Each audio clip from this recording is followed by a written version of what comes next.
Hello दोस्तों, मैं doctor Mohammad Zeeshan, Garib Nawaz health care clinic and Hijama centre, Baheri, Bareilly, Uttar Pradesh, India से। उम्मीद है आप सभी खैरियत से होंगे। वीडियो देख करके फ़ायदा हासिल करते होंगे, अपने दोस्तों को शेयर करके फ़ायदा भी पहुंचाते होंगे। दोस्तों, एक कमेंट्स आया हमारे पास में कि शरबत अंगूर शीरी के बारे में बताइए या उसके फ़ायदे बताइए। आप स्क्रीन पर भी देख सकते हैं। तो ये क्योंकि ये शरबत हमारे यहाँ इस्तेमाल कराया जाता है, तो जाहिर सी बात है अभी तक मेरी इस पर कोई वीडियो नहीं थी। तो इंशाल्लाह मैंने कोशिश की कि आज मैं इसकी वीडियो बना करके दूँ आपको। तो शरबत अंगूर शीरी, सबसे पहले जानेंगे कि इसका नाम शरबत अंगूर शीरी क्यों रखा गया और इसके फ़ायदे, इस्तेमाल, मिजाज, कैसे इस्तेमाल करेंगे, कैसे बनाया जाता है, कितना इस्तेमाल करना है, इसके और साइड इफ़ेक्ट क्या है, सारी जानकारी इस वीडियो में मिलेगी। पूरी लास्ट तक वीडियो देखें ताकि पूरी जानकारी हासिल हो। आगे बढ़ने से पहले एक छोटी सी गुजारिश भी है कि अगर आप हमारे YouTube चैनल पर पहली बार आएँ तो चैनल को सब्सक्राइब करें, पास में बेल आइकन का बटन ज़रूर दबाएं ताकि इसी तरह की और भी जानकारी आपको मिल सके। चलिए, शरबत अंगूर शीरी के बारे में आपको बता दूँ। सबसे पहले आप देख लें कि ये शरबत अंगूर शीरी होता है, ये क्लासिकल मेडिसिन है और मेरे पास है इस वक्त रमी कंपनी की। हालांकि ये क्लासिकल होने की वजह से इसको बहुत सारी कंपनियां बनाती हैं और आयुर्वेदिक यूनानी मेडिकल स्टोर पर आप किसी भी कंपनी की इसी नाम से खरीद सकते हैं। ठीक है। शरबत दवाओं का क़िवाम या जोशांदा जिसे कहते हैं, सॉरी क़िवाम नहीं, जोशांदा, दवाओं को उबाल करके जोशांदा बनाया जाता है और शक्कर या शहद के क़िवाम बना के, चाशनी का जैसा बना करके दोनों को मिला करके पकाया जाता है। वो बनाने की तरीका हो गया शरबत को। और जो मीठा होता है उसको जो शीरी होता है, मीठा होता है, उसको शरबत कहा जाता है। ऐसे तो बहुत ये आम ज़बान में मैंने आपको बता दिया। अंगूर शीरी इसलिए कहा गया क्योंकि इसमें अंगूर शीरी मिलाया गया, उसका उसारा होता है। उसारा क्या चीज़ होती है वो मैं आपको बताऊंगा। अंगूर अभी आप इतना समझें अंगूर क्या है। मीठा अंगूर, क्योंकि एक शरबत अनार तुर्श भी आता है खट्टा वाला, और ये शीरी है इसलिए इसका मीठा कह दिया गया। दोनों में फ़र्क भी होता है, ध्यान रखना। अब बात करेंगे हम इसके मिजाज की और फ़ायदे की। तो सबसे पहले हम मिजाज जानते हैं। मिजाजी एतबार से जब हम इसकी बात करेंगे तो ये शरबत जो होता है वो ठंडा होता है। ठंडा मतलब सर्द, और खुश्की की तरफ भी माइल करता है, लेकिन सर्दी ज़्यादा होती है इसमें। ये तो इसके मिजाज की बात हुई। अब अगर हम बात करें फंक्शन की, तो ये मुहर्रिक क़ल्ब, मुक़व्वी क़ल्ब है। मुहर्रिक क़ल्ब और मुक़व्वी क़ल्ब क्या होता है ये समझे थोड़ा। हार्ट जो होता है हमारा, दिल जो होता है, उसको ताकत देने और उसको स्टिमुलेट पैदा करने, यानी कि उसको वर्क करने के लिए, तैयार करने के लिए जो दवाइयों की ज़रूरत होती है उसमें से एक दवा है। बहुत से लोगों को हार्ट पर गर्मी हो जाती है या दिल की गर्मी की वजह से बेचैनी होती है, तो वो लोग इसका इस्तेमाल करें। ये क़ल्ब को ताकत तो देता ही है और उसको सुकून भी देता है। सुकून का मतलब ऐसा नहीं कि उसको बंद कर देगा या सुला देगा, ऐसा नहीं कहा, क्योंकि हार्ट तो पूरी रात 24 घंटे हर वक्त चलता ही है, सोता नहीं है वो, उसको अपना काम हर वक्त करना है।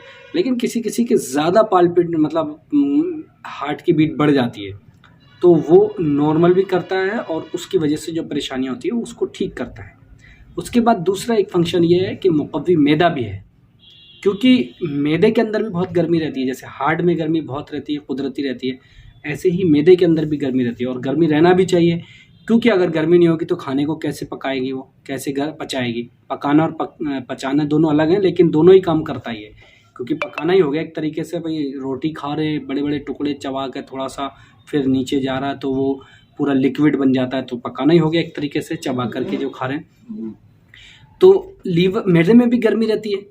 अब मैदे में गर्मी होगी तो वहाँ की गर्मी को भी कंट्रोल करने के लिए हमें कुछ चाहिए। अगर नॉर्मल गर्मी है तो ठीक है, किसी किसी के जब गर्मी बढ़ जाती है तो गैस्ट्राइटिस की शिकायत हो जाती है, तब वहाँ पर ऐसी दवाओं की ज़रूरत पड़ती है। तब ये मैदे, जब गैस्ट्राइटिस हो जाएगा या गर्मी हो जाएगी मैदे में, मैदा मतलब स्टोमक, ये भी समझ लें, मैदा उर्दू का लफ्ज़ है, कहीं कुछ लोग बहुत सारे कंफ्यूज भी हो जाते हैं। तो जब मैदे में गर्मी हो जाएगी तो उसको गैस्ट्राइटिस कहा जाता है और उसमें मैदा कमज़ोर हो जाता है। तब ये मैदे को ताकत देता है और उसकी गर्मी को शांत करता है, नॉर्मल करता है, ताकि भाई आप नॉर्मल जगह पे आ जाओ, अपना काम करो, ताकतवर हो जाओ, कमज़ोर मत हो, बीमारी में कमज़ोर हो जाते हो। ऐसे ही इसका एक फंक्शन ये भी है, मुबर्रिद है। मुबर्रिद का मतलब रेफ्रिजरेंट, मतलब ठंडक देने वाली दवा। अब जैसे मैंने बताया ना, दिल पर बहुत ज़्यादा गर्मी है, बहुत अक्सर लोग आते हैं इस चीज़ के कि डॉक्टर साहब दिल पर बहुत गर्म महसूस होता है, बड़ा गर्मी सी महसूस होती है। ऐसे ही बहुत सारे लोग आते हैं, मैदे में बहुत गर्मी महसूस होती है डॉक्टर साहब, लीवर में बड़ा गर्मी महसूस होती है, आंतों में बहुत गर्मी है हमारे, या यूँ कहें अमराज हज़म जो है, डाइजेस्टिव सिस्टम जो है उसमें बहुत गर्माहट पैदा होती है, उसकी वजह से गैस बन रही है, एसिडिटी हो रही है, कब्ज़ की शिकायत हो रही है, दस्त भी हो सकते हैं कभी कभी, बहुत सारी परेशानी होती है। तो इन तमाम परेशानियों में हम शरबत अंगूर शीरी को इस्तेमाल करा सकते हैं।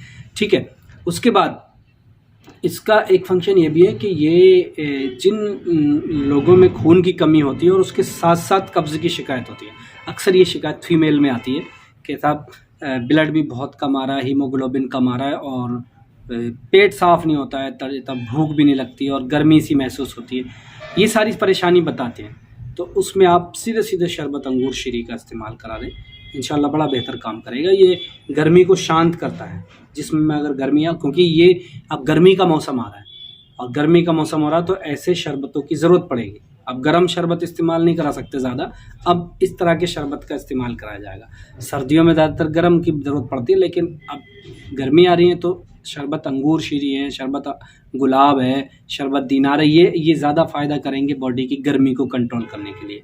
यहाँ मैं शरबत अंगूर शीरी की बात कर रहा हूँ। ठीक है, अब सवाल ये आता है इसको बनाते कैसे हैं। तो देखिए, शरबत बनाने का ज़्यादातर तरीका एक ही होता है, वही दवाओं का जोशांदा और शक्कर शहद का कीवाम बना करके दोनों को मिला करके पका लेते हैं, लेकिन यहाँ पर भी लगभग सेम ही है। तो ये चीज़ मेरा मानना ये है कि कभी बना करके दिखाएं तो ज़्यादा बेहतर समझ में आएगी। पिछली कुछ वीडियो में 2-3 साल पहले मैंने शरबत उन्नाब को बना करके दिखाया, तो उसमें मैंने सारी चीज़ क्लियर कर दी थी कैसे और दूसरे शरबत भी बना सकते हैं उन्नाब के अलावा। ऐसे ही ये भी इसी तरह से बनता है। अब सवाल आता है इसकी डोज़ और मकदार खुराक, जिसे उर्दू में कहा जाता है, क्या रहेगी। तो देखिए, डोज़ इसकी 2-2 चम्मच, जो नॉर्मली चाय का चम्मच होता है घर में, छोटा जो इतना बड़ा चम्मच होता है, जिसका आगे का हिस्सा इतना बड़ा होता है, या जिसे चाय का चम्मच कह देते हैं, या इसके ऊपर अक्सर ढक्कन भी लगे हुए होते हैं, ये 5 ml आता है और एक चम्मच में भी 5 ml आता है। तो ये या तो 2-2 ढक्कन ले लें। ये बड़ी कन्फ्यूज़न होती है, लोग बड़ा परेशान होते हैं, क्योंकि हमारे ऑनलाइन का काम चलता है। ऑनलाइन में हम लिख देते हैं 2-2 चम्मच, तो लोग सवाल करते हैं कौन सा चम्मच, या फिर ऑनलाइन में हम ये लिख देते हैं 2-2 ढक्कन, तो लोग पूछते हैं कौन सा ढक्कन। तो इसलिए ये जो ढक्कन होता है ना, ये लगभग 5 ml का होता है, छोटी बोतल। अभी यही बड़ी बोतल आ गई तो 10 ml का ढक्कन हो जाएगा, ये भी ध्यान रखना पड़ेगा, यहाँ भी कन्फ्यूज़न हो जाती है।